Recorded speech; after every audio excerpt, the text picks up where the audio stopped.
Hola, ¿qué tal? Mi nombre es Nuria Gómez Velarde y en esta oportunidad vamos a hablar de algunas cuestiones que tienen que ver con normativa, con la definición de normativa. Así después nos podemos zambullir y nos metemos de lleno en el mundo de la ortografía y de la ortotipografía. El primer problema que tenemos es qué vamos a entender por norma. Hay dos definiciones de la norma o el concepto norma que a nosotros nos interesan. La primera acepción, la más antigua de estas dos que estoy refiriéndome, es la del uso frecuente, el uso habitual. El lingüista que justamente desarrolló o estudió más en profundidad el concepto de norma en esos términos es Jespersen, un lingüista alemán que, ya les digo, en 1914 plantea que hay una relación bastante llamativa entre el uso habitual, el uso frecuente, y la sociedad, el grupo social que lo utiliza. Y que justamente ese impacto de un uso habitual en la sociedad era algo que debía ser estudiado. Recién en 1936, Louis Henslow plantea que la norma es una abstracción del uso y que justamente la norma contiene el sistema, algo que hasta el momento no había sido pensado. Tengan en cuenta que Saussure, el curso de lingüística de Saussure también es de 1910, ¿sí? De la segunda década del 20, así que todo el proceso de información, el descubrimiento de todo eso era bastante reciente una cosa con respecto a la otra. Lo que plantea Hempstead es la diferencia entre esquema, sistema y uso. Esa forma de esquema sería lo que da una forma específica del español que se adopta como norma, ¿sí? Y esa norma se refleja en un uso frecuente de una comunidad de hablantes que cada uno lo va a utilizar en cada acto de habla individual. Justamente el esquema era una especie de forma pura definida de modo independiente de la realización social y de la manifestación material. Y justamente esa realidad estaba constituida por un montón de relaciones abstractas que se establecían de manera sistemática y convencional. La norma era de la forma material que tenía ese esquema y que estaba definida por una realización, ¿sí? Con esto quiero decir, era el conjunto de rasgos que distinguían o que permitían distinguir una lengua de otra, ¿sí? Entonces, estamos hablando de norma en términos de patrón lingüístico, de un uso frecuente o de un uso habitual. En 1960, en la década del 60 en realidad, Eugenio Coseriu, un lingüista rumano, analiza lo que había planteado Henslow y lo que había planteado Jespersen y también reformula la dicotomía saussuriana en una forma tripartita. Él observa que de la lengua al habla hay una instancia intermedia que tiene que ver con justamente este patrón, este uso habitual. De ese concepto al concepto que habitualmente usamos los correctores como para definir norma, hay una diferencia abismal, porque justamente la norma para nosotros es una prescripción, ¿sí? Es algo que está registrado, ¿sí? Como términos de convención, por lo general surge de esos patrones habituales de un uso de una comunidad, habitualmente, no digo que siempre sea así, y que de eso se convierte en una norma lingüística. La institución por excelencia que registraba estos usos habituales, estos patrones, era la Real Academia Española, y con el tiempo también lo fue la ASALE, la Asociación de Academias de la Lengua. Aparte de la norma lingüística, los correctores seguimos otro tipo de normas, por ejemplo las normas académicas. Son normas preestablecidas por otras instituciones y que en general establecen un proceder, una sistematización con respecto a la presentación de algunas ideas o de algunas estrategias discursivas.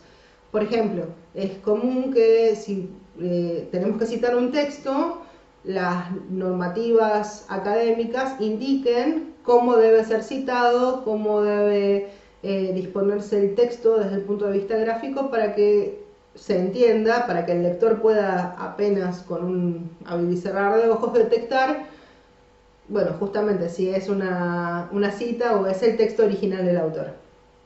Así que, bueno, vamos a trabajar dentro de ortotipografía también con las normas académicas.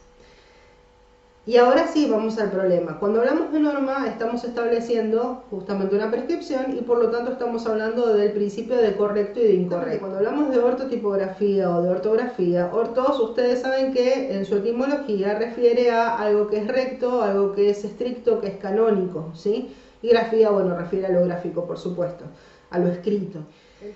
En general, hay dos posturas en relación con esto. Hay gente que no le interesa en lo más mínimo ser políticamente correcto en términos de ortografía y hay gente que se preocupa por esta cuestión. La pregunta del millón para muchos es ¿por qué es tan importante tener una buena ortografía? Aparte de lo obvio en relación con la importancia de una buena ortografía, digo, es claro que una buena ortografía muestra de un hablante o de un escritor una imagen positiva, porque es una persona que va a ser cuidadosa con respecto a un lector en el momento de mostrarle un escrito o de un contenido.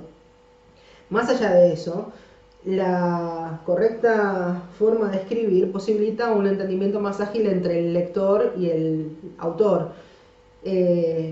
Además de eso, permite una lectura mucho más fluida y clara, es decir, no hay posibilidades de no comprender el contenido desde el punto de vista de la disposición. Puede ser que haya otros problemas para comprenderlo, pero es obvio que el autor está haciendo todo lo posible para ser claro y facilitarle la lectura a su interlocutor, ¿no? Con esto quiero decir, la ortografía es uno de los elementos constitutivos de los textos y que justamente interviene en el principio de legibilidad y de comunicabilidad. Si nosotros no somos claros en la ortografía, lo más probable es que tengamos problemas después en la comunicación con el otro, ¿sí? Aporta belleza en la expresión, eso es sumamente importante. Por supuesto que sabemos que, ya por lo que veníamos hablando, es una convención. Y dentro de las particularidades que tiene esta convención es que es mutable y que es inmutable a la vez. Este concepto ya lo había desarrollado Ferdinand Saussure a principios del siglo XX, o si quieren fines del XIX, pero bueno, principios del siglo XX, quedémonos ahí. Y justamente lo que pasa con la ortografía es que con el tiempo se actualiza, va cambiando, porque la lengua está viva. Entonces, nosotros en este momento estamos usando la ortografía que se publicó en 2010. Algunos rasgos han sido actualizados en el manual de estilo que se publicó hace un par de años. Y también, bueno, en el caso de los diccionarios, el diccionario de la lengua española, también aportan muchas veces información sobre cómo debe ser escrito de manera correcta un texto. También está el diccionario panhispánico de dudas, pero es anterior a la ortografía, así que nos quedamos con la ortografía en esta instancia. En el caso de Argentina, nosotros tenemos el diccionario gramatical de la lengua española, la norma argentina, se llama así, editado por la doctora Zorrilla. La autora es la doctora Zorrilla, editado por la Academia Argentina de Letras. Y bueno, justamente en ese manual, en ese diccionario, está establecida cuál es la norma ortotipográfica y la norma gráfica de nuestra región en este momento, que no es la norma del 64 y no es la norma anterior, ¿se entiende? Es decir, las formas de escribir van cambiando porque son convenciones. Cada hablante lo percibe, bueno, cada vez es más vertiginoso y cada vez sentimos más fuerte el cambio, pero en general el hablante común, no el corrector, no el lingüista, no tiene registro de ese cambio, es decir, para esa persona siempre se escribió de una misma manera, lo más probable es que la mayoría de los hablantes perciban esto. En el campo de la corrección, nosotros sabemos que si nos piden corregir, que tenemos que corregir un texto con una determinada forma, tenemos que seguir determinada norma de determinada época. Y esto nos lleva a otro problema. Cuando nosotros hablamos de ortografía estamos hablando de las formas correctas, por lo tanto se deduce que para la norma hay formas que no son correctas. El tema es, habitualmente la gente piensa que aquello que no es correcto para la norma es un error. No es necesariamente así, porque de hecho, si hay voluntad de desviarse de la norma, eso sería una transgresión. Por supuesto que para desviarse en estos términos hay que conocer la norma. Lo frecuente o lo normal es que los hablantes se desvíen de manera involuntaria, no intencionada y con desconocimiento absoluto de la norma. Eso es un error, ¿sí? Entonces, hay muchas formas de errar. Yo les voy a dejar un artículo de Moure en el que habla justamente de este principio del desvío y de algunas características que tiene. Maravilloso artículo.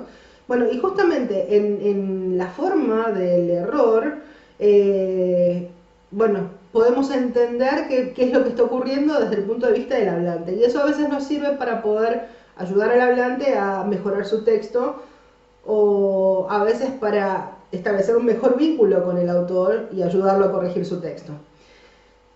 Los errores pueden ser, les decía, de muchas formas. Por ejemplo, hay errores que son frecuentes de omisión. Cuando un hablante tiende a omitir, hay que ver si es que omite por distracción, a veces por apresurado. También es común que los autores omitan, pero porque están dando por sentado que el otro entiende de qué estamos hablando. Por ejemplo, hay gente que asume que cuando hay una cita, no necesitan las comillas porque claramente estoy hablando de una cita. El asunto es que el otro no tiene por qué presuponer que justo en ese momento voy a citar a algo en un texto, y tampoco puede presuponer de dónde viene ese texto, por ejemplo, ¿sí? Entonces, bueno, las omisiones son un tipo de error. También están los desvíos, que a veces cuando se habla de desvíos se habla de por ahí un reemplazo de una palabra por otra, pero no porque haya sido intencionado, sino que, bueno, cuando lo estaba escribiendo el autor eligió usar una palabra que no era la que tenía que usar. Eran muy frecuentes los desvíos en la antigüedad, cuando los copistas transcribían de un original a una versión nueva, a un ejemplar nuevo. Hay veces que también se producen transformaciones. Por ejemplo, de la palabra feminicidio, nosotros tuvimos la transformación en femicidio. Bueno, esa transformación tiene un origen ortotipográfico.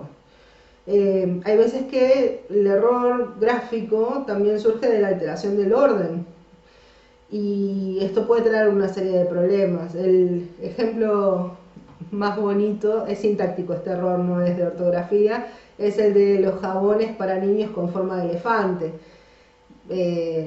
Al ponerlo en ese lugar se entiende que los niños son los que tienen la forma de elefante y no los jabones. Bueno, eso es un error justamente por alterar el orden.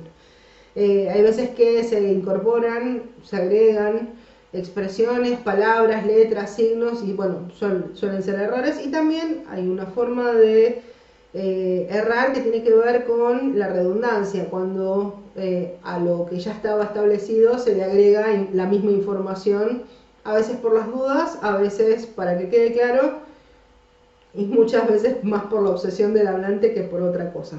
Estas formas de errar, ¿sí?, que son distintas, exigen trabajos distintos en cuanto a cómo se corrigen.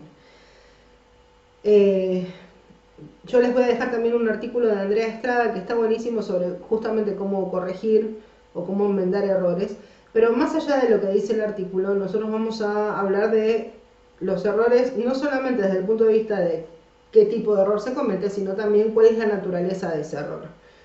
Entonces, ustedes saben que ya a partir del Círculo de Praga se había establecido una organización por niveles que permiten describir la lengua y por lo tanto entenderla en la totalidad, y esos planos a los correctores nos sirven para establecer justamente cuál es la naturaleza del error, ¿sí?, o la naturaleza de la forma correcta.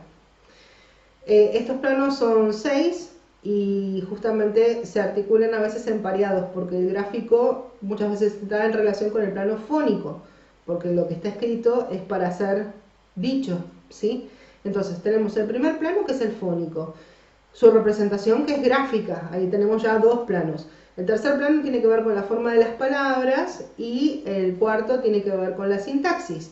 Muchas veces lo morfológico va en relación con la sintaxis, por eso algunos hablan de un plano morfosintáctico o morfológico sintáctico.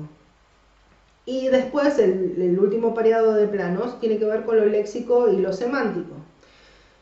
La selección de las palabras, la precisión de las palabras, la elección que yo uso en determinada situación comunicativa y lo que yo quiero dar a entender con esa información, ¿sí? Bien, establecido todo esto, yo ahora les voy a dejar una serie de lecturas que van a servir justamente para reforzar aquello de lo que veníamos hablando y después ya vamos a empezar a trabajar con algunas actividades.